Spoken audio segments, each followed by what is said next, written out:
தாவேகாவில் அதிகாரப்பூர்வமாக நுழையும் நடிகை த்ரிஷா.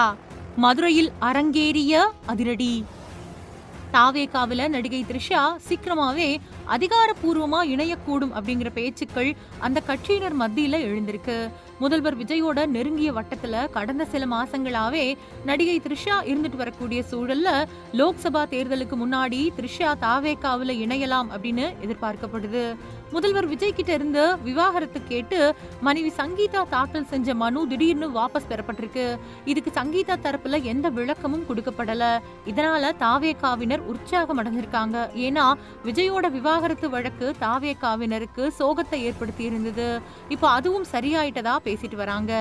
இருந்தாலும் தாவேகாவினருக்கு இன்னொரு கவலையும் அதிகரிச்சிருக்கு.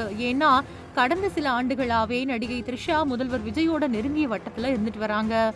முதல்வர் விஜய் பதவியேற்பு விழா தொடங்கி அவரோட பிறந்தநாள் கொண்டாட்டம் வரைக்கும் த்ரிஷாவோட செயல்பாடுகள் தாவேகாவினர் மத்தியிலையும் அதிருப்தியை ஏற்படுத்தி இருந்தது.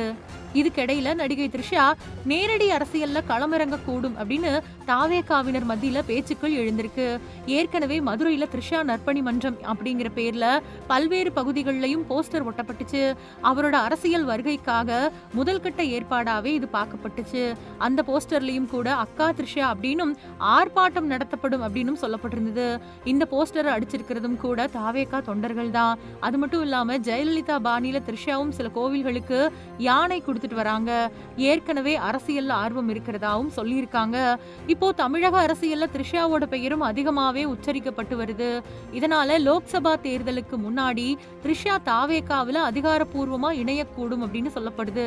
அதே மாதிரி முதல்வர் விஜயும் தன்னோட இருந்த பல்வேறு நபர்களுக்கும் அரசியல்ல முக்கியத்துவம் கொடுத்து பொறுப்பு கொடுத்துட்டு வராரு. இதனால த்ரிஷாவுக்கு நிச்சயமா பொறுப்பு கொடுப்பாரு அப்படிங்கறதுதான் தாவேகாவினரோட கணக்கா இருக்குது.